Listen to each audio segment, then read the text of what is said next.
looking through the all-22 tape, I thought one of the things that kind of stood out to me was what led up to the Jamison Williams touchdown late in the third quarter on the corner route where you got Ryan Neal's hand kind of in his breadbasket.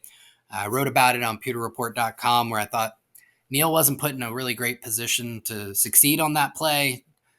He really shouldn't have been in position to even get as close as he did to trying to knock the ball out. And looking a little bit deeper, I have a theory on why things ended up that way. And ultimately, that score kind of proved the difference in the game and put things out of hand. How did they get there?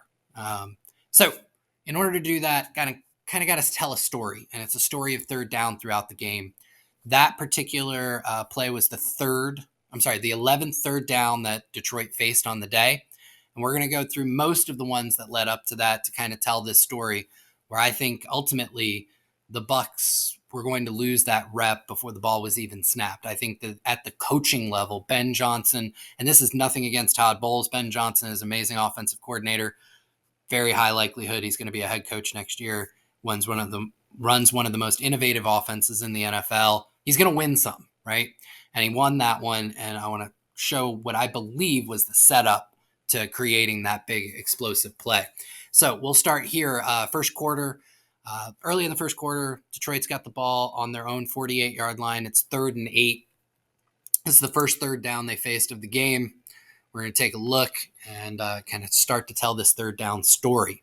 So initially it was a 2-by-2 look. You see Amon-Ra St. Brown motions to the left, so this creates trips left. Sam Laporta is the boundary receiver to the right here. Bucs respond. They've got so many guys up at the line of scrimmage. One deep safety. It's definitely a man coverage pre-snap look, and post-snap you're going to see that's exactly what happens. Key here, watch Carlton Davis on St. Brown. You're going to see the Lions try and run like a little switch up front, and you can see Davis works through the traffic to stay with Amon-Ra St. Brown, which shows you, it's man coverage. Now, St. Brown has a choice route here. So he's got an outside, inside. He can make the choice which way he thinks he's got the leverage to win. He moves inside. Goff thinks he's going outside.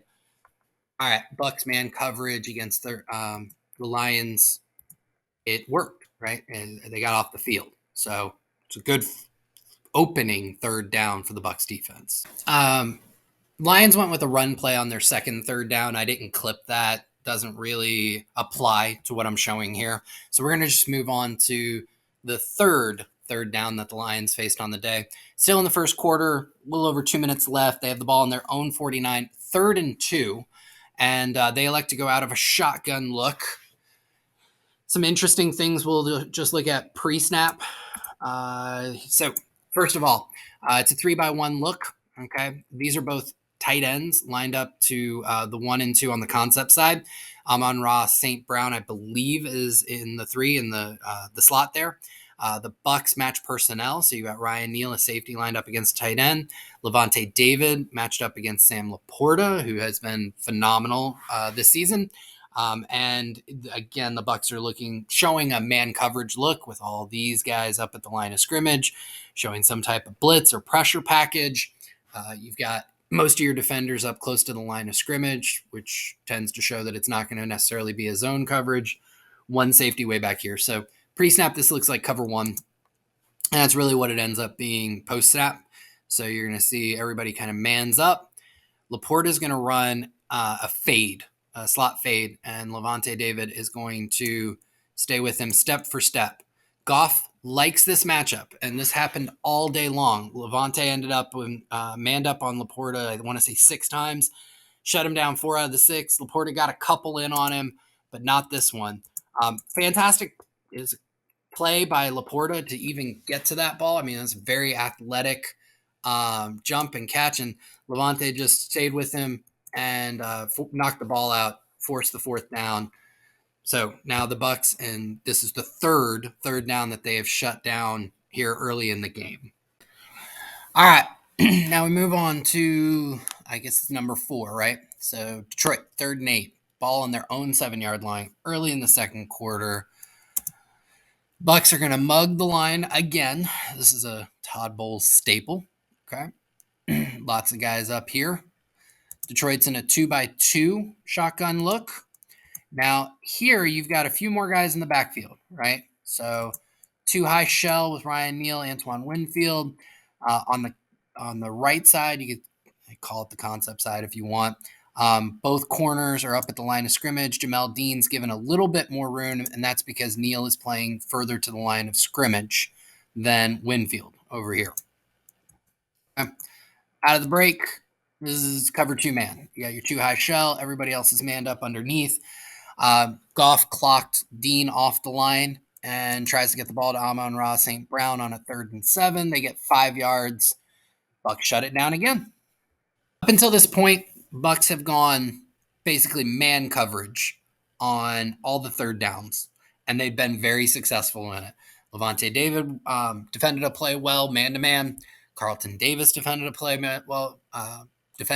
well in single coverage, and Jamel Dean did as well. So it's been working. But here you're going to see this is the first time the Bucs go to more of a zone coverage. 3rd and 13, Detroit's got the ball in the Tampa Bay 27, late in the second quarter. Real close game. Has not been a high-scoring one. So Detroit's in a shotgun once again. It's 2-by-2 look. Sam Laporta is out wide to the right. In the slot, you have Reynolds. And then on the left, it's Jameson Williams and Amon-Ra St. Brown. Here, the Bucs, this is much more of a zone look. Pre-snap, that's definitely what Jared Goff is reading.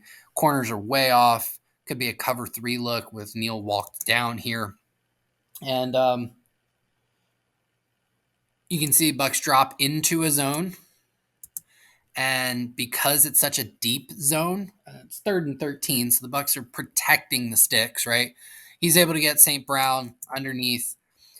St. Brown's got Levante kind of off balance. He comes back around.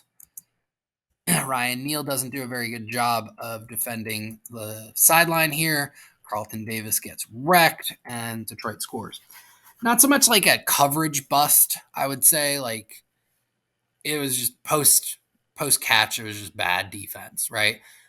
They had it defended fairly well to prevent the first down. St. Brown made a play. Bucs defenders didn't do a very good job of rallying to the ball. So we move on to the next one. Detroit has the ball, less than 2 minutes left on the clock in the second quarter. It's 3rd and 10. They're on their own 20. Surprise, surprise, shotgun again. It's a 2-by-2 look. St. Brown moves over to trips right, and you're going to see Laporta's to the boundary. Bucs are too high, and they end up in what I believe is a quarters look. So you can see all 4 of the back end defenders are protecting deep. Detroit is able to take advantage of this with this little over route right here. First down. So man coverage up until this point, Bucs have been able to shut down every third down. 2 different zone looks, and they've given up first downs. So the other thing to keep in mind is out of these 5 looks at this point, most of what Detroit has tried to do has been over the middle, right? As a matter of fact, the last 3 that we've profiled have all been over the middle. That's going to be key when we get to the end. The second half for Detroit's next third down, 3rd and 4, ball is on the 30-yard line. And again, the last 2 third downs, Detroit was able to convert against zone coverage. So countering, the other team's countering. Bucs show, especially against, this is an empty gun spread, 3-by-2, right? So 3 receivers over here, 2 over here. Bucs are having to stretch out to almost show like a cover 0 look here because they still want to mug the line of scrimmage. 1, 2, 3, 4, 5, 6, 7 guys, right? Up at the line of scrimmage against spread. Detroit's got the perfect counter for this. Ben Johnson dials up. Well, we're going to do a wide receiver screen. Bucs are bringing heavy. All right. Well, we're going to get the ball just behind that rush with some blockers, and this goes for an explosive. Like, it's a big game. So Johnson was prepared for kind of what Todd Bowles wanted to throw at him on this one, and definitely won the Battle of the Mines. Fast forward, 3rd and 13, 11 minutes left in the third quarter. Ball's on the 34. Detroit comes out 3-1. Laporta is the boundary guy. The Bucs, you can see both outside corners well off the line of scrimmage. That tends to show more of a zone principle. All right, post snap, we're going to look at a few things. So Antoine Winfield driving down to the middle of the field. Now, we had talked about the last few plays had all gone to the middle of the field. So the Bucs are starting to adapt to that. All right. Dean's protecting deep on this vertical. Izian carries the wheel, which makes me think it's kind of like a cover three with a match principle. So once the routes start to develop, now this is your guy. You're basically in man coverage within that overall structure of a zone. Neal is going to help defend the deep vertical over here.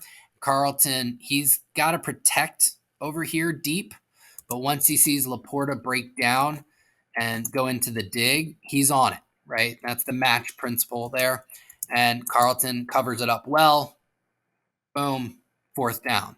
So while it's technically a zone look with the match principles, you get a lot more one-on-ones, and the Bucs defensive athletes are winning these matchups over the middle. That makes 1, 2, 3, 4, something like 4 or 5 of the 8 or 9 so far. I've been over the middle to some degree. Now you got a 3rd and 4, balls on the Tampa Bay. The Detroit 33, and you're going to see a look that Detroit's going to come back to a little bit later. So, Trips bunch from a condensed split. Okay. Laporta is once again the boundary on the other side. All right. So the Bucs match this with a cover 3 look. All right. You can see he's responsible for deep. Nobody comes deep this side, so he's just protecting over the top. There's your deep third. There's your deep outside third. Flat defender. Winfield flat. Let's bring it back a little bit. Okay. Kind of show it develop again. So Winfield is your safety who covers the flat. Izian's covering the flat. Deep third, deep third, deep third. Nothing really develops super deep. Jared Goff does a fantastic job on this. You're going to see, I want you to pay attention to Devin White. He is going to manipulate White. So he looks to Laporta's side. Devin, watching Goff, starts to rotate to that side along with Levante David. What that does is it opens up room over here. Goff comes back. And by the time Devin tries to get back, Goff lays one in on that dig route. So just moving Devin with his eyes, you'll see I caught the end zone angle on this one because I thought it was important to kind of show it. So again, finding room over the middle.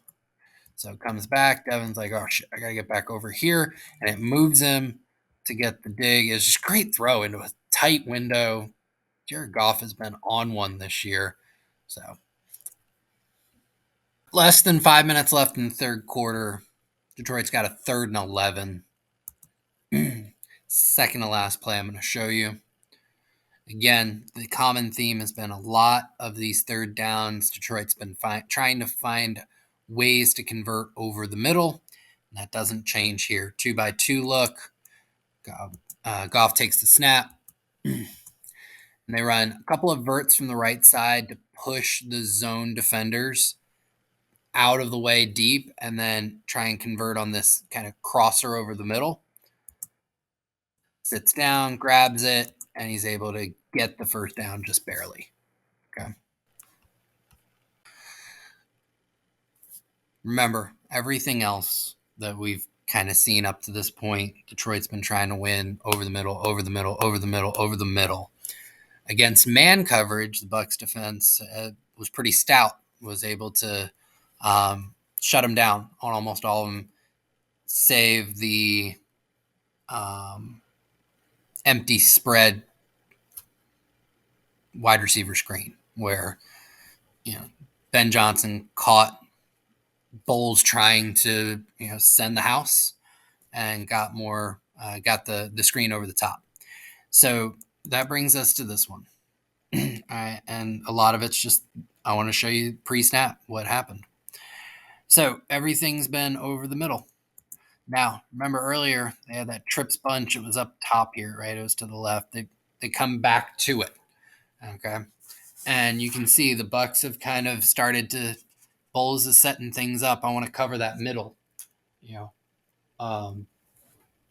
What ends up happening is they run a cover 3 sky.